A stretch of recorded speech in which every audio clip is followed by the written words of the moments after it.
사무엘상 강의 첫 시간 한나의 기도라는 제목으로 말씀 나누겠습니다.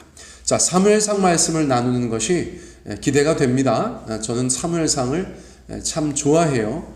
그래서 이 말씀을 나누는 것이 저에게도 기쁨이고 또 복이 되는 줄 믿습니다. 우리 들으시는 성도님들에게도 사무엘상의 이 말씀들이 은혜가 되시기를 간절히 원합니다. 사무엘상에서 중요한 인물은 여러 사람들이겠지만 어쨌거나 책의 이름에 등장하는 사무엘도 무척이나 중요한 인물이겠죠. 자, 그러므로 이 책은 사무엘의 출생으로 시작되어집니다. 사무엘의 가정에 대해서 이야기하는 것이죠. 사무엘의 아버지는 엘가나입니다. 그는 부유하고 경건한 레위지파 사람으로 나타납니다. 어머니는 잘 알려진 것처럼 한나라는 여인입니다. 한나라는 이름이 굉장히 많죠. 영어권에서나 또 한국에서도 신앙이 있는 분들께서 한나라는 이름을 딸에게 주어지곤 합니다. 딸에게 지어주곤 합니다. 저희 교회에도 한나라는 자매님이 계시죠. 그만큼 한나라는 이름이 잘 알려져 있어요. 자, 어쨌거나 엘가나와 한나는 서로 사랑하는 아름다운 부부로 묘사가 됩니다. 이처럼 이 가정의 시작은 부족한 것이 전혀 없어 보였어요. 그런데 많은 다른 가정들이 그렇듯이 예기치 못한 문제가 있었습니다. 바로 불임이었어요. 아기를 갖지 못하는 부부가 되어버렸어요. 자식이 생기지 않았습니다. 룻기를 공부할 때 소상히 다루었지만 고대 사회에서 자식이 없다는 것, 특히 아들이 없다는 것은 아주 심각한 문제였어요. 제가 아주 이렇게 표현했어요. 아주 심각한 문제 정도가 아니었기 때문에 아주 심각한 문제다, 그렇게 말씀드렸습니다. 자, 그러자 남편 입장에서는 엘가나, 그는 둘째 부인을 맞이하는 선택을 했던 것 같습니다. 자, 물론 이것이 당시의 문화에서 잘못된 것은 아니었지만 이것이 더 큰 일을 가져오게 되었어요. 자, 2절 말씀 보니까 그에게 두 아내가 있었으니 한 사람의 이름은 한나요, 한 사람의 이름은 브닌나라. 브닌나에게는 자식이 있고 한나에게는 자식이 없었더라, 그렇게 말씀해 주고 있어요. 자, 브닌나에게는 자식이 있고 한나에게는 자식이 없었다, 이렇게 이야기하니까 브닌나한테는 아들 하나 있었나 보다, 그렇게 이해하기 쉽지만 영어 성경이나 원어 성경에 보면 정확하게 복수로 기록되어져 있어요. 또 뒤에 가서 보면 구절들에 아들, 딸이 많은 것으로 그렇게 나타나죠. 그러니까 브닌나는 여러 자녀를 둔 것이고 시간이 지났음에도 불구하고 한나에게는 결국 자녀가 없었던 그런 상황을 저희 가운데 말씀해 주고 있는 것이에요. 아이를 간절히 원하고 또 있어야 하는 한나에게 경쟁자라고 할 수 있는 브닌나의 계속되는 출산은 아주 견디기 힘든 고통이었던 것이 분명합니다. 저희 부부는 교회 개척할 즈음에 결혼하고 10년 동안 아이를 간절히 원했음에도 갖지 못했던 부부를 몇 차례 만나서 기도해 준 적이 있어요. 당시 해외 생활을 하고 있었던 이 부부는 아주 신앙이 좋은 부부였어요. 그럼에도 불구하고 후배들이 결혼을 하자마자 아기를 쉽게 갖는 것을 지켜보면서 너무 어려웠었다고 고백하였어요. 눈물로 고백하였어요. 앞서 말씀드린 것처럼 신앙이 좋았던 이들이었지만 교회를 옮겨야 하나 아니면 교회를 떠나야 하나, 그런 생각들을 심각하게 할 만큼 당시 심리적인 압박과 고통이 상당했다는 것을 이야기했었습니다. 그런 이야기를 들었던 저는 오늘의 본문을 이해함에 있어서도 그런 생각을 하게 되는 것이에요. 한나가 정말 많이 힘들었겠다. 이것은 한 여인으로서 감당하기 어려운 고통이었겠다, 그런 생각을 하게 되는 것입니다. 자, 그런데 그저 아기를 갖지 못하는 정도가 아니었다는 것입니다. 6절 하반절부터 7절까지의 말씀을 제가 읽어드릴게요. 그의 적수인 브닛나가 그를 심히 격분하게 하여 괴롭게 하더라. 매년 한나가 여호와의 집에 올라갈 때마다 남편이 그같이 하매 브닛나가 그를 격분시키므로 그가 울고 먹지 아니하니. 자, 브닛나는 자신의 우월한 상황에 기대어서 한나를 격분하게 만들었다는 것이에요. 자, 격분 무슨 뜻입니까? 몹시 분하고 노여운 감정이 북받쳐 오른다, 그런 뜻을 가지고 있어요. 아주 격하게 분노하는 것을 저희가 격분이라고 이해할 수 있지 않겠습니까? 물론 브닛나 입장에서 이렇게 못되게 구는 입장이 이유가 있었죠.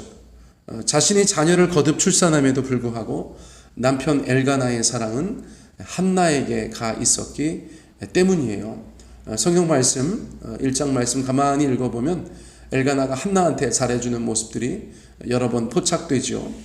그러니까 브닛나 입장에서는 그 질투를 또 통제하기가 어려웠을 것이에요. 이유야 어떻든 간에 결국 이 집안은 자식에 대한 한 여인의 질투와 남편에 대한 한 여인의 질투가 대격돌하는 그런 전쟁터가 되어버렸던 것이에요. 자, 불임의 문제를 떼어버리려다가 오히려 불화라는 혹까지 붙이게 되었다, 그렇게 말씀드릴 수 있겠습니다. 그런데 한나는 이러한 상황에서 브닛나보다 더 큰 충격을 받은 것 같아요. 항상 싸우지만 못 이겨. 이길 수야 있었겠지만 어쨌거나 데미지는 더 큰 것이죠. 한나 입장에서 더 큰 충격을 받고 브닛나의 그렇게 격분케 하는 것에 대해서 늘 알아눕는 그런 모습을 저희 가운데 보여주고 있습니다. 그녀는 결국 식음을 전폐하였어요. 식음을 전폐한다. 먹는 것, 마시는 것 다 뒤로 하고 누워버리는 것이죠. 식음을 전폐하였다. 그만큼 충격을 많이 받았다는 것이죠. 이제 자기 자신이나 사랑하는 남편이나 그 어느 누구도 한나라는 이 여인에게 도움이 되지 못한다는 것을 처절하게 깨닫게 되었어요. 자, 이러한 상황을 뭐라고 부르죠? 한계 상황이다, 그렇게 부릅니다. 한나는 바로 그 한계의 상황 가운데 놓여 있게 되었어요. 자, 여기서 한나는 중요한 결단을 내립니다. 그는 하나님 앞으로 나아가기로 한 것이에요. 자, 사실 삶의 여러 어려움 속에서 누구나 여러 가지 선택지를 가지고 있다고 할 수 있어요. 내가 어떤 행동을 취할 것인가, 내가 어떤 말을 할 것인가, 이것은 어느 정도 우리의 선택이라고 할 수 있습니다. 한나도 위태롭죠. 위태롭습니다. 어떻게 할 것인가, 어떤 극단적인 선택을 할 것인가, 어떤 최선의 아름다운 선택을 할 것인가. 성경의 독자들은 노심초사 그렇게 바라볼 수밖에 없는 것인데, 너무나 감사하게도 한나가 하나님 앞에 나아가 기도하는 것을 선택했다는 것이에요. 자, 주변에 많은 성도님들 보세요. 인생이 날마다 평탄하지 않죠. 날마다 우리가 휘파람 부르며 사는 것이 아니죠. 조금 어려운 일이 생길 수도 있고, 때로는 아주 어려운 일이 생길 수도 있고, 때로는 그 모든 것들이 겹쳐서 우리의 삶 가운데 불청객처럼 찾아올 때가 있어요. 사실 그때 신앙이 발휘되어야 하는데 그렇지 못할 때도 있습니다. 아마 그것을 우리가 비난할 수는 없는 것이지만, 옆에 있는 사랑하는 지체들로서, 그들을 위해서 기도하는 사람으로서 우리는 우리 사랑하는 형제 자매들, 우리 사랑하는 우리 가족들, 우리 사랑하는 이웃들이 바른 선택을 하기를 바라죠. 바른 선택을 하기를 바랍니다. 그것을 위하여 또 기도하지요. 자, 그것입니다. 우리 사랑하는 성도님들, 삶의 여러 가지 일들 가운데에서 바른 선택을 하시기 바라요. 바른 선택, 그 바른 선택이 바로 하나님 앞에서 우리를 다시 살리는 그런 선택이 될 수 있을 것이에요. 자, 한나는 하나님을 선택하고 하나님 보좌 앞을 선택하였습니다. 그 자리에 나아가서 주님 앞에 기도하는 모습을 보세요. 10절과 11절 상반절 보세요. 한나가 마음이 괴로워서 여호와께 기도하고 통곡하며 서원하여 이르기를. 자, 11절 첫 구절까지 살펴보았습니다.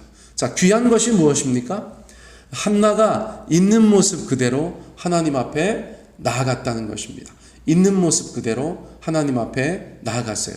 하나님께서 계신 것과 그가 자기를 찾는 자들에게 상 주시는 분이신 것을 믿고 나아갔다는 것이에요. 사실 그렇게까지 믿고 나아가지 못했다고 해도 그 행위 자체가 너무나 귀한 것이기 때문에 주님 앞에 복받을 수 있었던 것 같아요. 또한 그는 괴로운 마음 그대로 기도하며 통곡하였습니다. 우리의 아픈 마음을 하나님 앞에 가릴 필요가 없지 않습니까? 시편 34편 18절 말씀에 보면 여호와는 마음이 상한 자를 가까이 하시고 충심으로 통회하는 자를 구원하시는도다. 이런 말씀이 있어요. 여호와는 마음이 상한 자를 가까이 하신다. 하나님은 도움이 되실 수 있으니까, 그 마음을 위로해 주실 수 있으니까 하나님께서는 마음이 상한 자를 가까이 하세요. 시편 51편 17절에도 이렇게 말씀하고 계시죠. 하나님께서 구하시는 제사는 상한 심령이라. 하나님이여 상하고 통회하는 마음을 주께서 멸시하지 아니하시리이다. 역시나 앞에 부분이 마음에 들죠. 하나님께서 구하시는 제사는 상한 심령이다.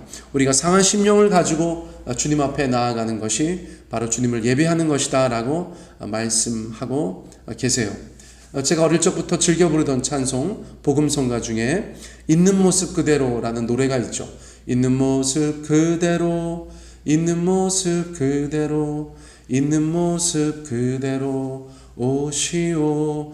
하나님은 당신이 있는 모습 그대로, 있는 모습 그대로 오시길 원하십니다. 학교생활 하다가 주일에 교회 갔는데 첫 번째 찬양으로 이 노래 부를 때 그렇게 마음의 힘과 위안이 됐던 것들을 기억합니다. 사랑하는 성도님들, 우리 주님 앞에 있는 모습 그대로 나가시면 되는 줄 믿습니다. 한나가 그렇게 하였죠. 만신창이 된 마음으로 주님 앞에 나아가서 온전히 하나님 앞에 기도하는 모습을 저희 가운데 보여주었어요. 자, 그 기도는 한나의 심령의 상태를 조금씩 바꾸어 나아가죠. 그러다가 서원 기도를 하게 되었어요. 서원 기도. 자, 11절 말씀 보세요. 서원하여 이르되 만군의 여호와여, 만일 주의 여종의 고통을 돌보시고 나를 기억하사 주의 여종을 잊지 아니하시고 주의 여종에게 아들을 주시면 내가 그의 평생에 그를 여호와께 드리고 삭도를 그의 머리에 대지 아니하겠나이다. 자, 본문에는 이제 서원 기도라고 하는 것의 특징이 잘 나타나 있습니다. 무엇입니까? 만일 하나님께서 이렇게 해주시면 저는 저렇게 하겠습니다. 그런 형식을 가지고 있는 기도를 저희가 교회에서 보통 서원 기도다 그렇게 말하는 것이죠.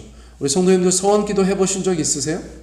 서원 기도는 생각보다 많이 드려지죠. 많이 드려집니다. 서원 기도 하는 경우들이 많죠. 저희들도 돌아보면 크고 작은 서원 기도를 하나님 앞에 드렸던 그런 기억들이 있습니다. 저도 고등학교 때 서원 기도하고 목사가 되었죠. 저희 아내도 중학교 시절에 사모 되겠다고 기도하고 사모가 되었죠. 저나 저희 아내만 보더라도 서원 기도는 특별하고 또 특이하고 때로는 강력한 그런 응답을 가져오는 기도라는 사실을 알 수가 있어요.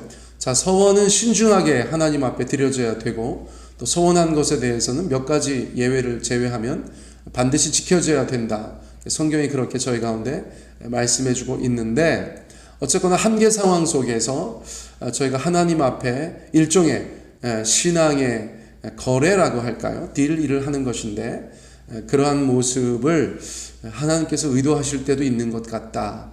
저는 그런 생각을 하는 것이죠.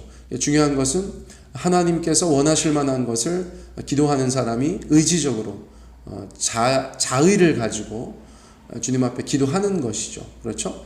성경에는 이제 첫 번째 소원 기도는 야곱의 소원 기도입니다. 창세기 야곱의 소원 기도인데 어쨌거나 내가 다시 안전하게 이 땅으로 돌아오면 제가 하나님 앞에 이렇게 하겠습니다. 야곱이 서원하는 것에서 시작하는 것이죠. 아무튼 여러분 서원 기도 기억하시고 삶의 어떤 시점에서 하나님 아버지 앞에 아주 신중하게 성령으로 충만하여서 서원기도 하시는 것도 뭐 나쁘지 않죠. 성경에 나오는 기도니까 그렇게 말씀드릴 수가 있겠어요. 자, 그렇다면 이 기도의 결과는 무엇입니까? 19절로 넘어가 보겠습니다. 19절 하반절부터 20절. 엘가나가 그의 아내 한나와 동침함에 여호와께서 그를 생각하신지라. 한나가 임신하고 때가 이름에 아들을 낳아 사무엘이라 이름하였으니 이는 내가 하나님께 그를 구하였다 함이더라. 자, 진주조개가 어떻게 진주를 품게 되는지 저희가 잘 알고 있어요.